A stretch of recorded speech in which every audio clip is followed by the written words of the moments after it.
Welcome back, ladies and gentlemen, to Bell to Bell with Bobby Blaze. I am your host, Professor Jeremy Vollmer, and joining us now, the reigning and defending Beat the TV champion, Bobby Blaze. Hey, Jeremy, it's good to be back. Hey, Melanie, get the fuck out of my house and take your shoes with you.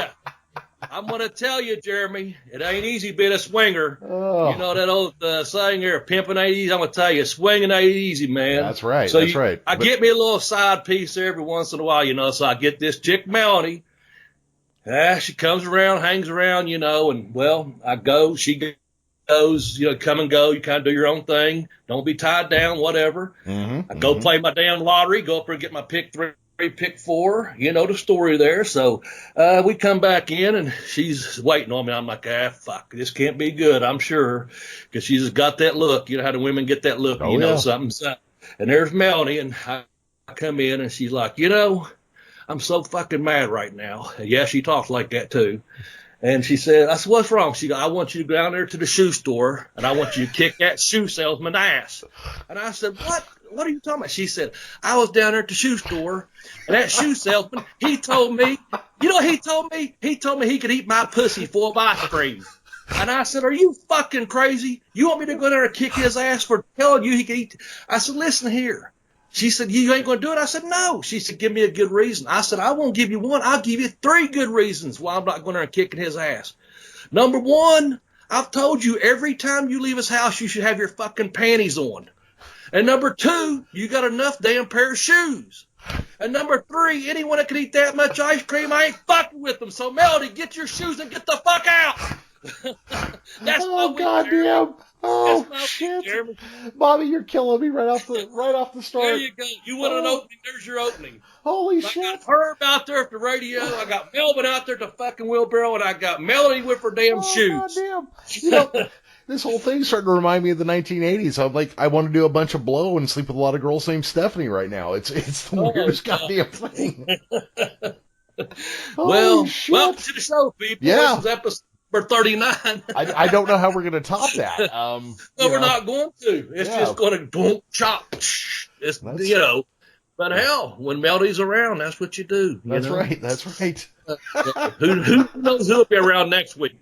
Man, I got to take care of some of these people. Yeah, goddamn, Bobby, you're going to need a second job here pretty soon. Too many people rely on you now.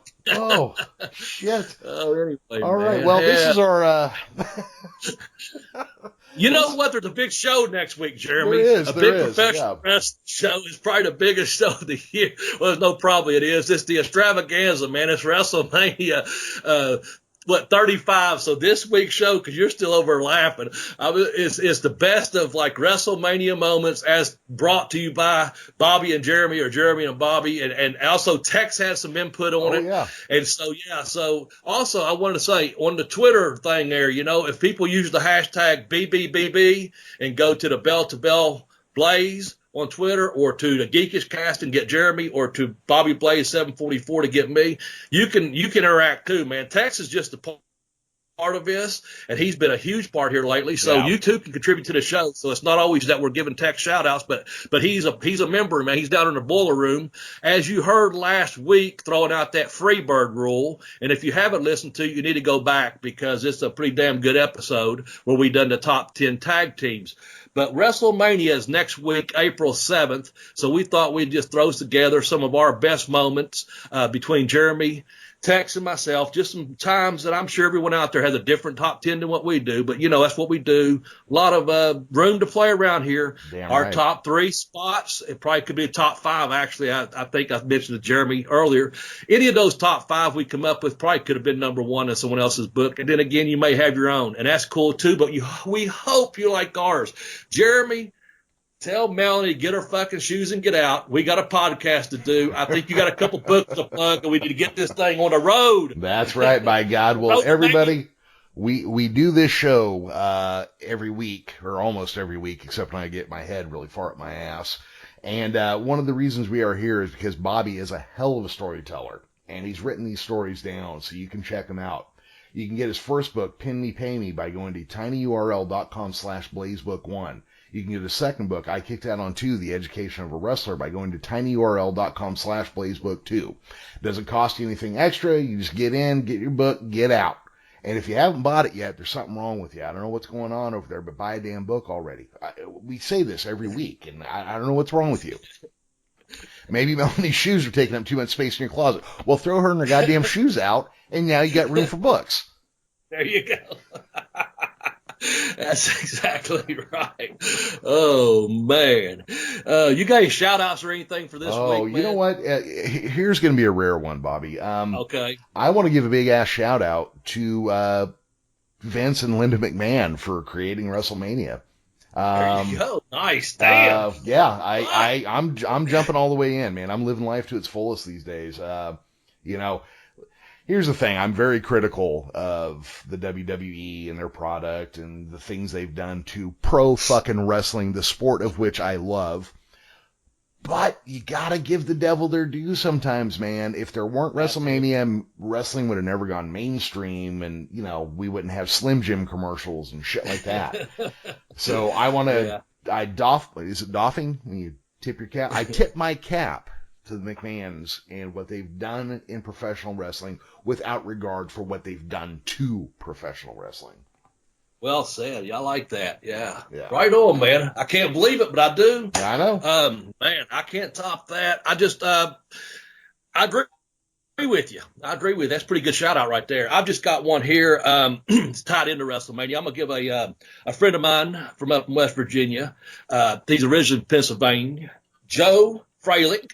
Up there at 84 Lumber, give you a little cheap plug there for your business there, Joe. No, the reason I'm giving a plug, and I'm not trying to put her down on the show by giving Joe a plug. He had a brother named Bill, and he was in WrestleMania 2 when they done the all the NFL and WWF wrestlers. So I'm going to give Joe, Bill recently passed away.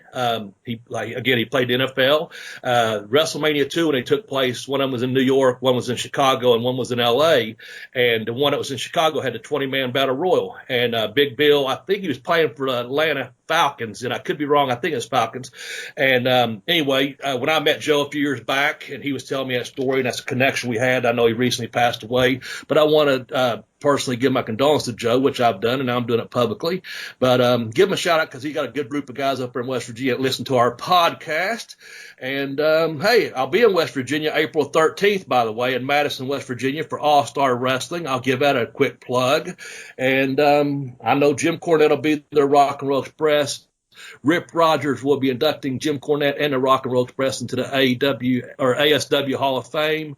And I'm drawing, Tracy Smothers, Bobby Fulton. There's a whole bunch of people going to be there. And we hope to see you there too, man. And Jeremy, one day we'll get your butt over here and you're going to come to it. Yeah. So anyway, that's April 13th. It's a hard sell to get me into the South a lot of times, though.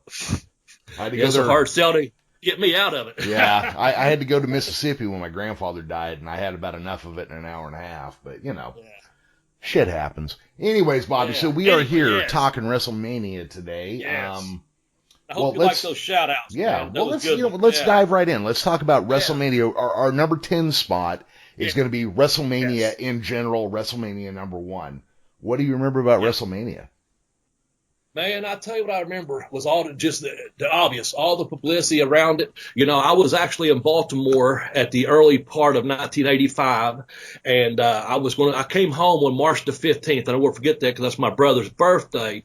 And I just remember the entire buildup of that. And I knew it was going to be at the end of the month. And then, of course, checking your notes, you're like, yeah, it was March 31st of 1985. But I was like, what I remember about it was just that whole, it hit mainstream. Because I was a wrestling fan, obviously, and of course at this point we're still thinking professional wrestling, or at least I was. It seemed like, even though they brought in Mr. T, but I was a Mr. T fan from the Rocky III movie and the A-Team and those type things. So you're like, this guy probably is athletic and looks like he's tough. You don't want to fucking fight the guy. So, I could bring him in. It'd be realistic. And then, of course, him and Hogan with all the publicity stuff they did, the heat that Piper was getting and all the stuff he was doing. I remember the celebrities. I had Ali there as a referee. Billy Martin from the Yankees was a timekeeper. No, he was a ring announcer. Liberace was a timekeeper. Did it have the Rockettes there? I think Liberace got up and danced with the Rockettes, maybe? I don't know. Yeah, Is that something else? Was that WrestleMania 1 or was that a later one? But That might have been later. Yeah. But anyway, and then Cyndi Lauper, of course, they had a rock and wrestling connection with Cyndi Lauper and Wendy Rector. They had that whole deal going on. So, yeah, just a whole bunch of good memories, man. And I don't know, did you watch it when it came out on pay-per-view or not? I did not. Actually, the first WrestleMania I saw was number 3.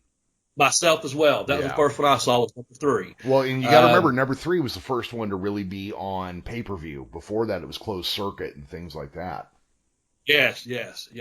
And you know what? If I'm not mistaken, I know in Baltimore, I'm sure you get it somewhere there, but I had left, like I said, on around the 15th. I don't know that we could have got it in this area or not. If the Huntington Civic Center or Charleston did, I'm not sure if someone in this area did, but I'm with you. I didn't see it live, of course. Of course, I did later.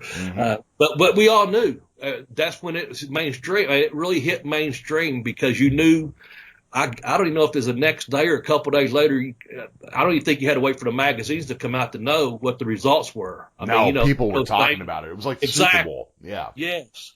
And that's what this is, a Super Bowl of wrestling, right? The WrestleMania, that's basically what it is. Yeah. But, yeah, they had it in Madison Square Garden. And like I said, a pay-per-view, there's millions. I think they drew close to 20,000 there, and they had millions on pay-per-view, I guess you could say.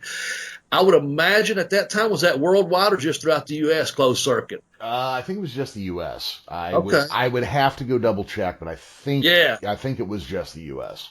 Yeah, well, like you said, you already think the McMahons have put them over at the beginning, but I guess Vince, put all of his money into this deal? Yeah. He took a big gamble.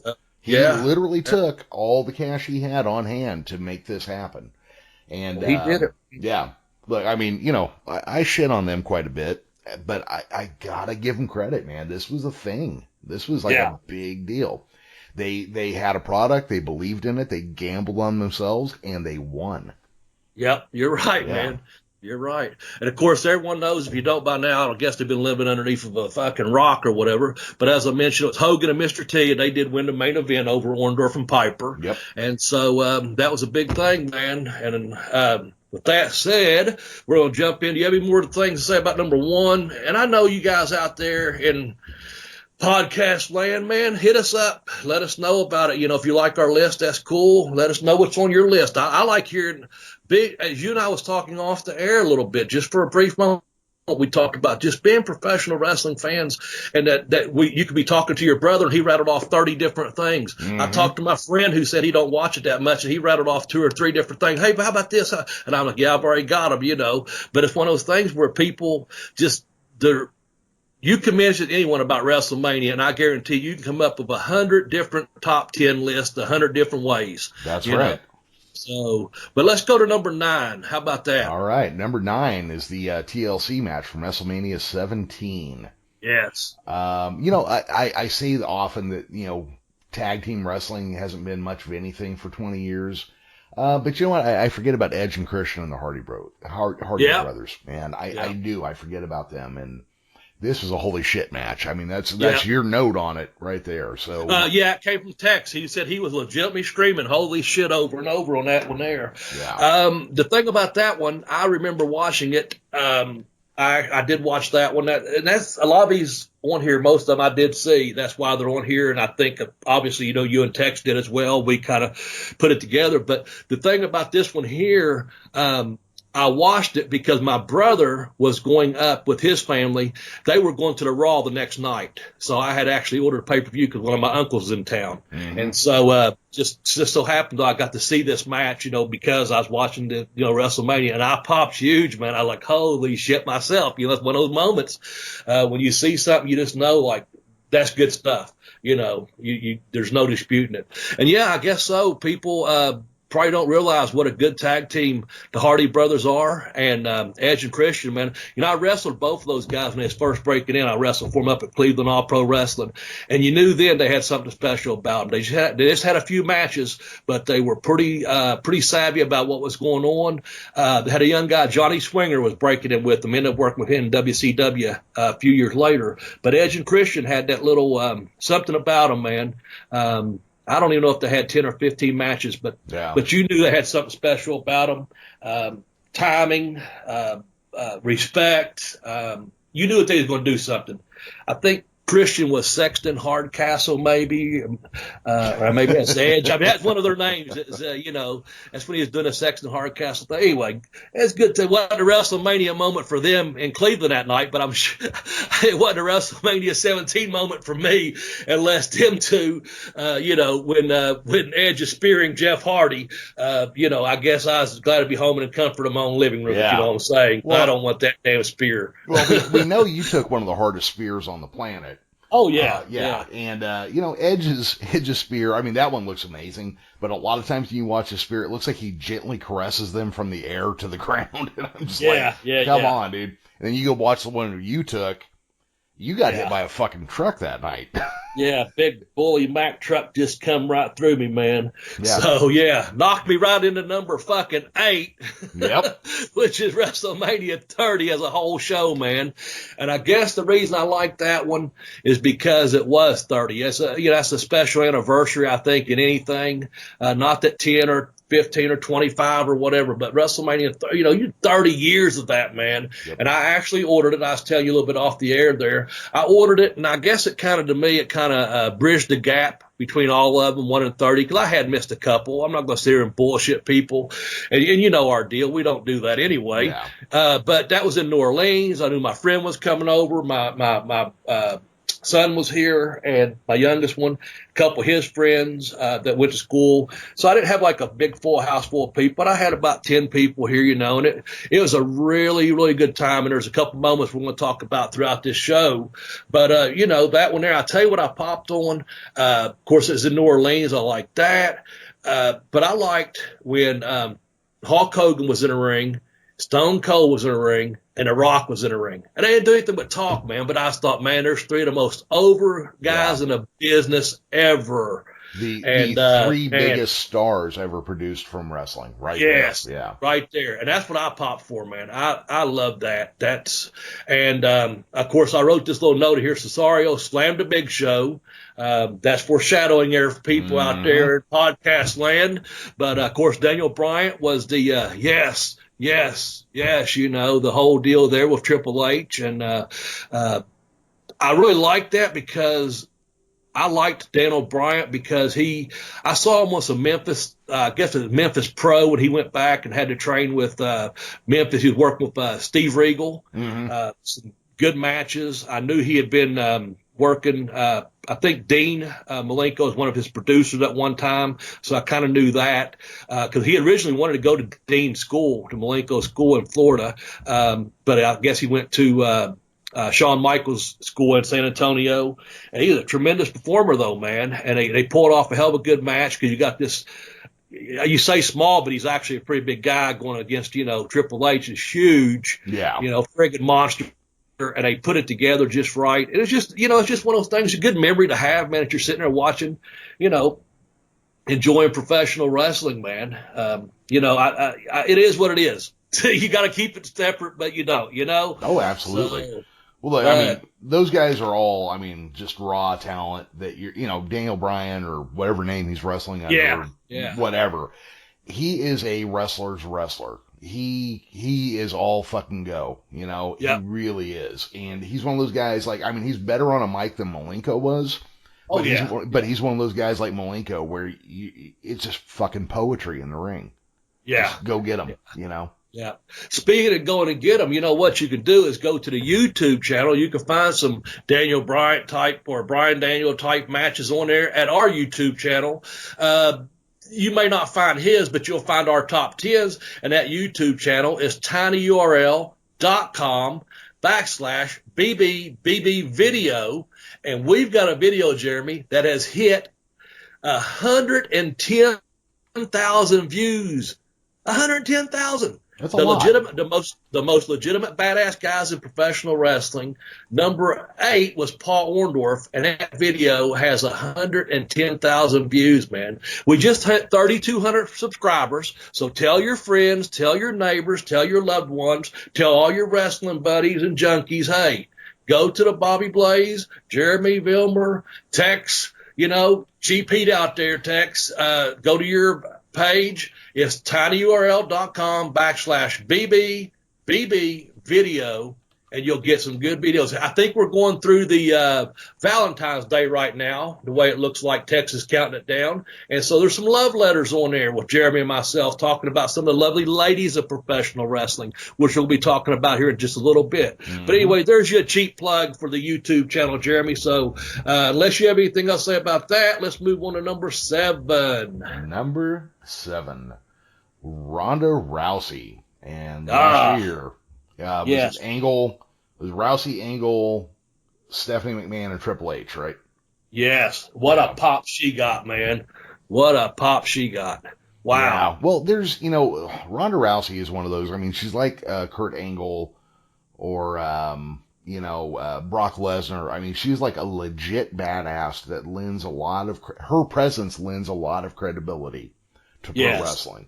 Absolutely. Not to mention she's smoking fucking hot too. I agree with you. Yeah. I agree with you. I liked her in was Entourage. Did you see her in Entourage? I can't stand that fucking show. Oh God. Well, just the movie. In the movie, she had a couple of clips in the movie. Just white. That show is just white people at their worst. That's all that is. Oh, I know. But she told Turtle a couple of things, and I like that. That is because she looked smoking hot. Is what I was getting at. They made her look, but I guess she's running her mouth and trying to expose the business, and I'm like. People are getting upset because she said all these tweets, I guess, about wrestling's this and wrestling's that, and it's scripted or whatever, and people are getting mad at her. I'm like, are you this is a work. You people realize she's not doing this without someone up above saying, yes, you can do this, you know? And people are getting hot at her, and I'm like, which I understand. You should, to me, I don't like the business to be exposed to, because I like that suspended belief, man. I want to believe it, you know. So, but I'm not going to get hot at her when I know she's just working up for an angle. So twice this week I had 2 people, and look, I'm not a wrestler. I never worked in the business. I'm just a fucking loudmouth with a good microphone and a sexy ass voice. But damn, yeah, but a woman I work with asked me this week, and she used the F word, which I'm not going to use, but she asked me, has wrestling always been, we'll say, scripted instead of the F word? Okay, yeah. And I said, well, I mean, it gets real. It gets real from time to time. And, before 1948, a lot of the matches were legit catch matches. But these guys got to get up and go to work every day. You can't beat the shit out of somebody and throw them back on the street. There's a reason MMA fighters only fight once every 3 or 4 months, Yeah. And then yesterday, I was talking to a kid at the bar who's one of the cooks there, and he was asking me about something, and I told him, I said, look, here's the thing. I go, there is shit you saw that you thought was scripted that was real. And there's shit you saw that you thought was real that was scripted. It's all a fucking work. You just don't know what angle you're being worked from, There's shit we do on this show that seems fucking spur of the moment bullshit that you and I planned out a week ahead. So, Oh, yeah. It's all a fucking work. Hey, I'm calling this on the fly, man. Quit exposing me. That's, that's kind of the thing. Like I said, it's that thing. Like, look, I'm not in the business. I don't fucking know. But, like I said to a guy yesterday, look, one of my best friends, Bobby, fucking legit as fuck. And I can tell you, the more I've gotten to know him, the more I went, I think that Bret Hart shit was work. I think we got fucked with. I don't know, man. I know. That wasn't you. I think it's all a work. Yeah. That wasn't you. That was me going, fuck, we were getting worked when we thought we were seeing the real shit too. Absolutely, man. Yeah. So, we're talking about Rousey here, and she's smoking hot. Which that's going to tie into number 6. But, last year's match, man, her and Kurt Angle and Stephanie did a great fucking job with Triple H. And I really enjoyed that match. I watched it. She got over. The whole match got over. It was a good finish, and all that. It was, to me, was just awesome. Speaking of which is going to take us to number 6, which is WrestleMania 35. That's coming next Sunday, April 7th. And with that said, the main event this year, you're going to have Charlotte, Becky Lynch, and Ronda Rousey. The first time ever the women have main evented WrestleMania. Yeah. I think that's pretty damn impressive, man. For 1 year, that goes to show you. And again, we're not sitting here. I'm not swinging off Vince's nuts or anything or getting paid to kiss his ass club. I'm just saying, man, they've done what's best for business, as Triple H likes to say. They took a mainstream star that had a legitimate background, in the UFC, a former Olympian, legitimate athlete, like you said, badass, Ronda Rousey. She got the main event of this year's. They built that up, and it just goes to show you something. Like you say, you don't know what's being scripted and what's being worked. And this Becky Lynch, when I saw her just, I don't even know, maybe 6 or 8 months ago, I was flipping through whatever, and I was like, I didn't get it. I don't see anything there. And then here in the last couple of weeks, everything I've seen, I'm like, holy shit, man. I guess, there was a reason the way they, build and develop, and you got to break your own character. She broke out, man. And of course, Charlotte, she's, what are you going to say? That's Flair's, daughter. And I'm saying that because on ESPN, I saw her tweet, and I was like, what the fuck is this? On ESPN, they gave all the accolades that Becky Lynch had, Ronda Rousey, all the stuff she had done, and it come to Charlotte Flair. They didn't mention 7-time, soon to be 8-time or whatever world champion. Didn't say, they said Ric Flair's daughter. And she wrote ESPN. She called him out. She sent him a tweet and wrote him a letter, and it was pretty classy because at the end she signed it and put Ric Flair's daughter, and I thought that's pretty good. But yeah, they're getting, once again, ESPN, all these news outlets, the whole thing, man. WrestleMania, this is my Super Bowl because, as I told you before, and this will be the first one we've done together that we've done a podcast that we're putting over the show. Once a year, this is my WrestleMania. This is what I do for wrestling. I'll do the Hall of Fame, and I think if you go back and listen to our tag teams, we had Harlem Heat and honorable mentions. They're in the Hall of Fame now, and we had Jeremy's team, the Hart Foundation, and they got inducted. So hey, they're gonna get inducted this coming Friday night. I'll watch that. So we had a hell of a good tag team list, if I must say so myself. Then I'll watch Takeover on Saturday. Those fucking people in those takeover shows, they tear the house down, Jeremy. Yeah. And then, of course, on Sunday, I'll watch Mania, and somewhere in between there, we'll get a podcast recorded, hopefully, But, yeah, that's kind of what I do. And I may watch the Raw on Monday. I don't know. I may tune in later again this year. I don't know. But this is something I kind of do. It just kind of keeps me grounded that I'm still a fan. And people ask me, like, they say, people use the term mark, or I'm a smart mark, or you know what? I'm a fan, man. Yeah. And you could be a mark for anything. You really can. But you know what? It's okay to be a fan.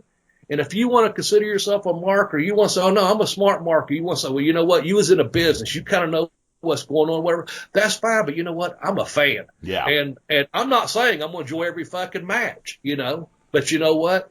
I'll enjoy that these athletes, these people that have trained in professional wrestling, and they're getting ready to be on the biggest stage in the world. And now we know it's worldwide on these pay-per-view or, get the network or what have you. Man, these people have paid and sacrificed their bodies, their families, gym time, travel time, and everything else to be on this platform. I'm all for that, man. Yeah. So I hope everyone tears the house down in their matches, but you know what? If they don't, I'll know they fucking tried their damnedest. Yep. That's for a fact. And I would just like to point out, I would watch Becky Lynch bake a cake. So, Damn. Well, I'm not saying I got a thing for redheads, but Becky, call me. Okay. Yeah. Do a shot of whiskey with Jeremy, Becky. Yeah, I think that would be a good Irish use of her time. Yeah, I will buy you all the Jameson and Guinness you need. There you go, man. And you know what? You can get free shipping if you use Amazon Prime, Jeremy. That's right. My God. How's that for a segue? That was nice. I like that. Yeah, that was smooth. Right on, man. Hey, listen, folks out there. I like my Amazon Prime, okay? If you go to tinyurl.com/BB, try Prime, You can get it for 30 days free, a 30-day trial. The show gets a little bit of kickback. That's good for Jeremy. It helps us out a little bit. It goes both ways around here. So go to tinyurl.com/BB Try Prime. They got a streaming service.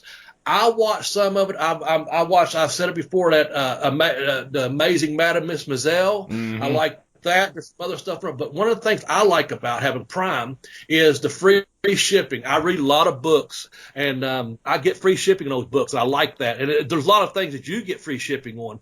Anyway, Jeremy, tell them about Amazon Prime, and I'll shut the fuck up, and then we'll recap 10 through 6. You know, just real quick, one of the things I like about Amazon Prime was years ago, my ex and I had discovered the show called, that's the first time I've said that on the air.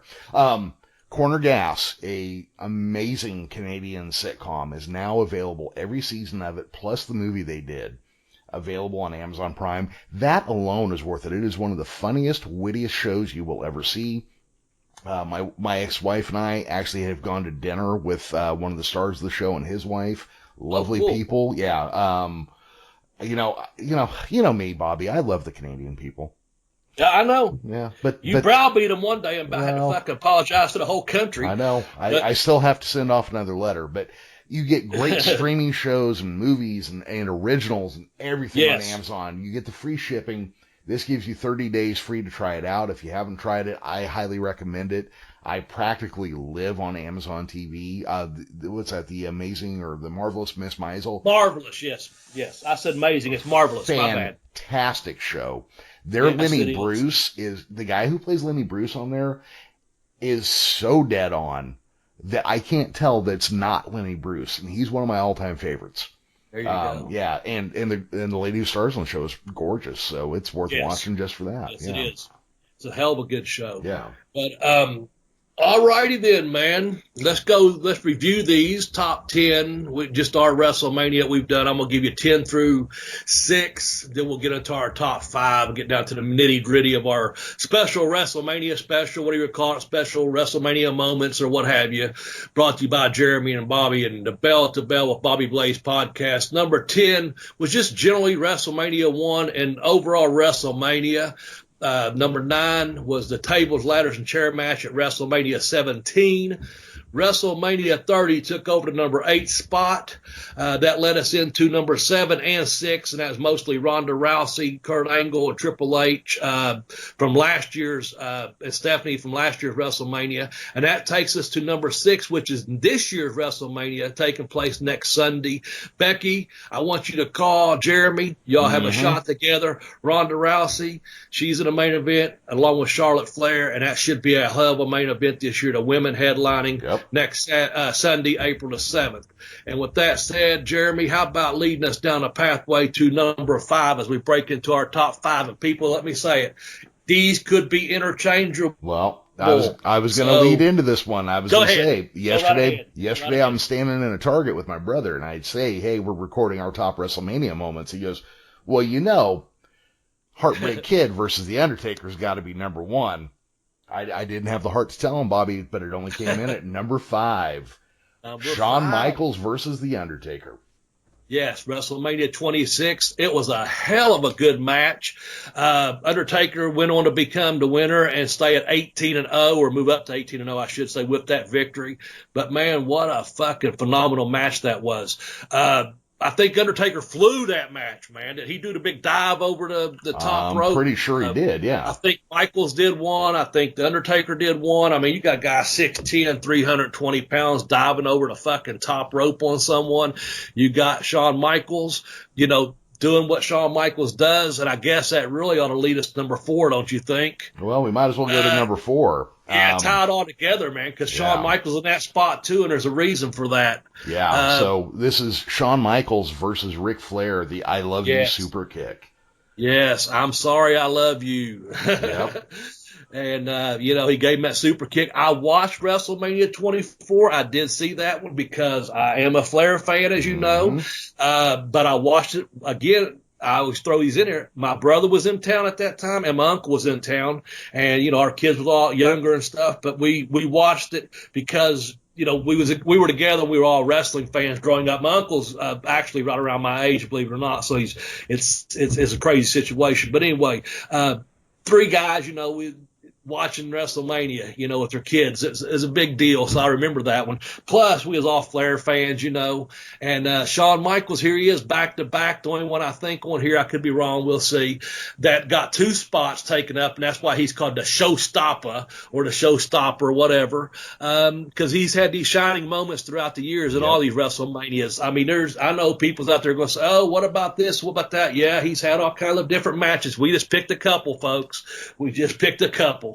And, that I think I got a tear in my eye when, he went to say, I'm sorry and I love you to Ric Flair, and he gave him that super kick. That's pretty emotional stuff, man. That just shows I'm not ashamed to be a fan or even a mark, if you want to call me that. Like I said earlier, I don't care. That was a moment. That's a WrestleMania moment to me. It meant something. I'm like, oh man, it just gets you, man. So, no, that was storytelling at its finest, that moment. Yes. It really and that's was what we something. talk about. Go ahead. That's what we talk about pro wrestling, Jeremy, is storytelling. Exactly. We don't need the fucking scripts. No one had to tell Shawn Michaels to say that. It came from the heart. Yep. That was the thing. It carried real emotion. You know what? Yes. We all felt it. We knew what Thank was you. happening. We all felt, God, Ric Flair, I'm sorry, and we love you. Yes. And we all felt exactly. it. Yeah. Nailed it. It was like the end of Old Yeller, but Ric Flair instead of a dog. Yeah. There you go. Except right and cry at that fucking Old Yeller. I'm just too cold-hearted. No, I've always wanted to say that. Yeah. No, it's a good line. It really is. No, that match, actually, it was, Shawn Michaels is another one of those guys, man. I give him a lot of shit, but when he was on, baby, he was on. Oh, yeah. I don't know that anybody was more watchable than him when he was hitting his moments, I agree. And Ric Flair, Ric Flair's Ric fucking Flair. There's, I mean, what are you going to say? I mean, this guy fucking creates children who are better wrestlers than other people, Yeah. Oh, man. All right, man. Let's move on to number 3 there, man. And this one, we both talked about earlier. Mm-hmm. This was the first WrestleMania that you said you saw, the first WrestleMania I saw. And this was just WrestleMania 3, man. And for me, this one was the whole deal right here. This could have been my number 1. It's obviously not, but it was Ricky the Dragon Steamboat against Randy the Macho Man Savage, man. That WrestleMania, you have to include that. That match was one of the, and you can go back on YouTube and find some different stories. You can go to different articles, how they would pass each other in the airport. They knew where spots was going to be at. Those guys put on a fucking wrestling clinic, man. Randy Savage and Ricky Steamboat. Wow. Those two right there were probably two of the greatest professionals, and I mean professional with a capital P, in any industry. Yeah. They fucking lived, breathed, and sweated and bled this match for months ahead of time. I mean, from the ring bell to the forehead to this. I have heard people say that this was the first modern pro wrestling match in history. Oh, really? Yes, I've heard 3 different people say that this match is the one that constructed what pro wrestling would be like after. I know, I'm a big movie guy, right? And there's 2 ways to look at film, and one of the ones is my favorite is to say there's movies before Star Wars and there's movies after Star Wars. You can say this about this match with pro wrestling. Everything after this match follows this match. This is the quintessential modern pro wrestling match in history. Awesome. Yeah. I agree with you, man. One thing about this too, the build up, man, had that build up. They tore the house down. Mm-hmm. And the thing about, I think we talked about this before too. Ricky Steamboat, to my knowledge, never worked as a heel. He always remained a baby face throughout his entire career. And there you've got the baby face. And then Savage was just a heel. So you had everything for that match was set up so perfect, and that's the way it should be for professional wrestling. You had your heel, you had your your baby face, and they go out there and they tear the fucking house down from bell to bell, you know? I don't know that there's anything more we could actually say about this match other than if you haven't seen it, find it, go watch it. Yeah. You have to, people. I imagine everyone that listens to our podcast, I'm sure they're out there. They probably have seen this match at some time or another in their life. Real quickly, I'm going to give a plug before we go to number 2. We're on Twitter. Go to Twitter. I'm at Bobby Blaze 744. You can find Jeremy at the Geekish Cast, or you can go to the joint account, which we're approaching about 2,000 fans on there. Please feel to interact with the hashtag BBBB, but that is Bell to Bell Blaze. It's at Bell to Bell Blaze on Twitter. We're starting to grow that page a little bit more. We're growing our YouTube channel. Things are happening, man. So if you're listening to the show and you want to supply some feedback, we got Tex on board with us now. We appreciate that very much. Just help the show out by doing little things. More than anything, retweet for us, spread the word for us. Jeremy, I know there's a YouTube page out there. Or excuse me, God damn it, Facebook page. Sorry about that, folks. That's off the cuff, and I'm not even drinking yet. But anyway, not yet. Yeah, not yet. There's a Facebook page out there. I'm not on there, but Jeremy has it going on, and some other people have been involved in that, and we appreciate that very much.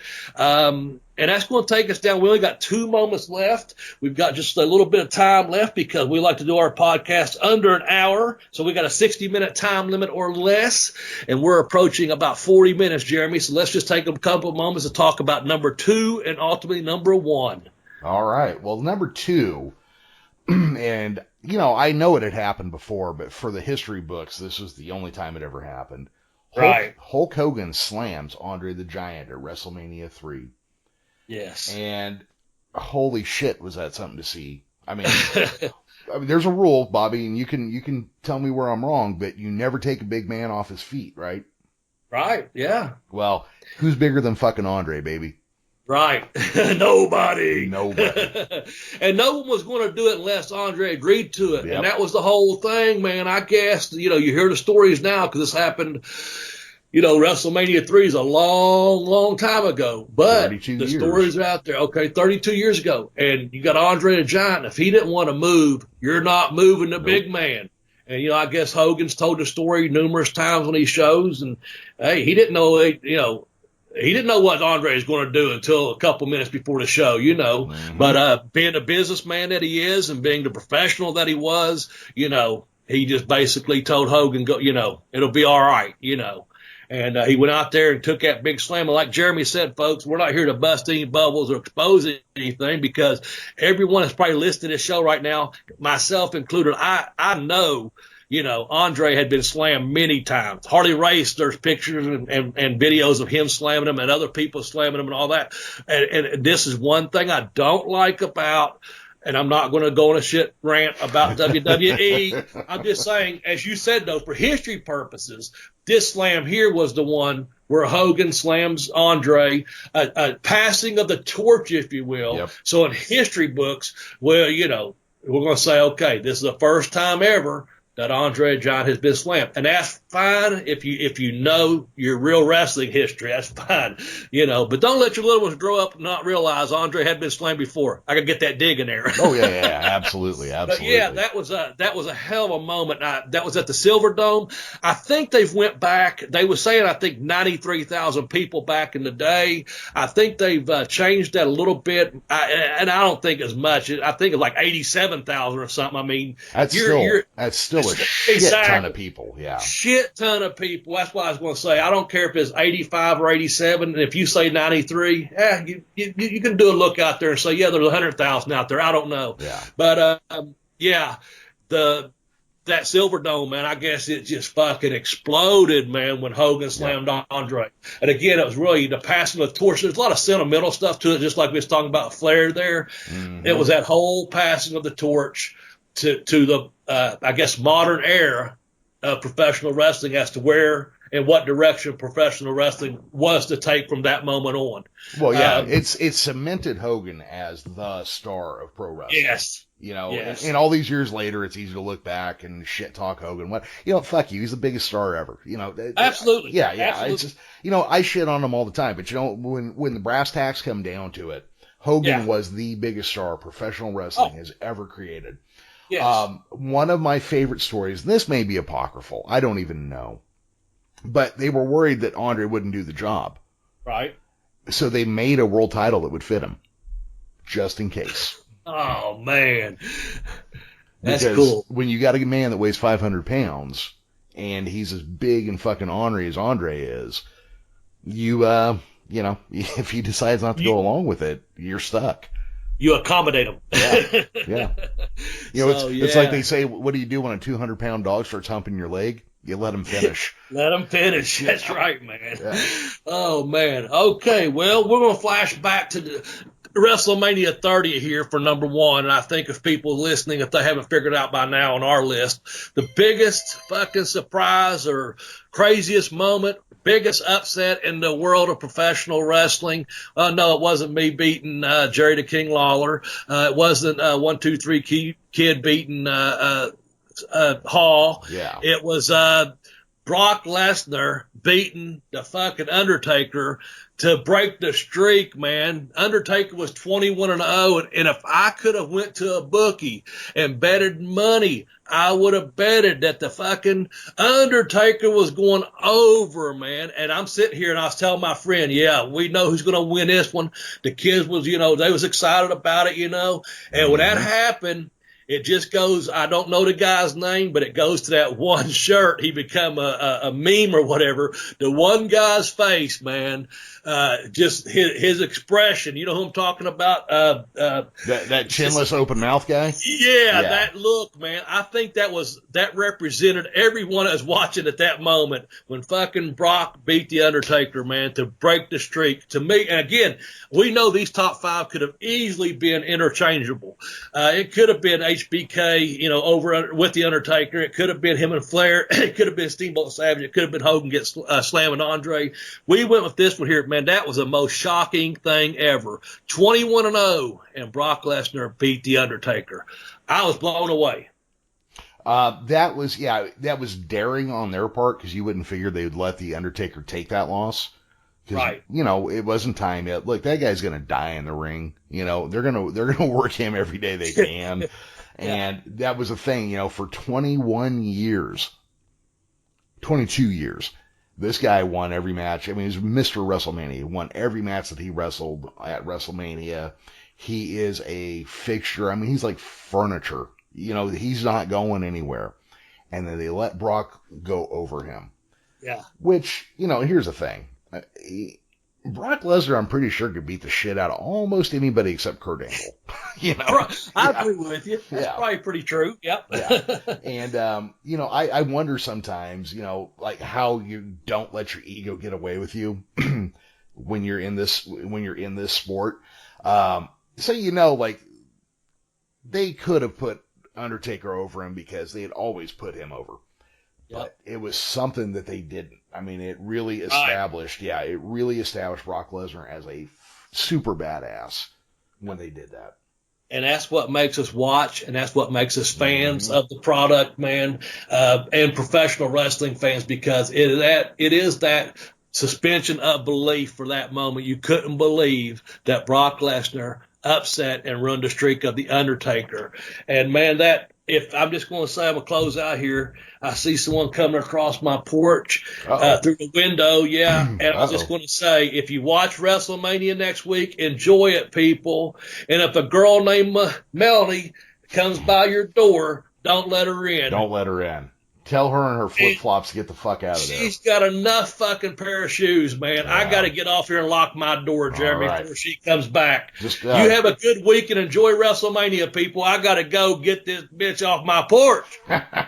All right, everybody. Thank you for joining us again. It has been our pleasure to have you, but it's been your pleasure to listen to Bell to Bell with Bobby Blaze. We'll catch you next week.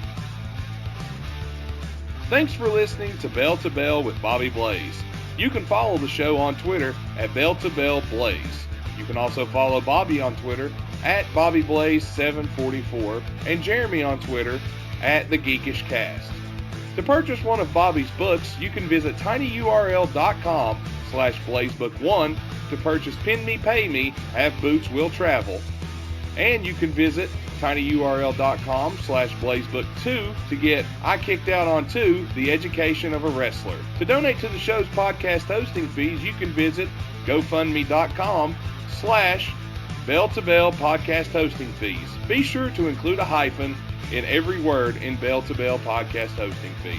If you follow and listen to the show on Apple Podcasts, please leave a 5-star review. Be sure to share the show with any wrestling fan you may know, and get on the Facebook page where you can keep up with Bell to Bell fans just like you.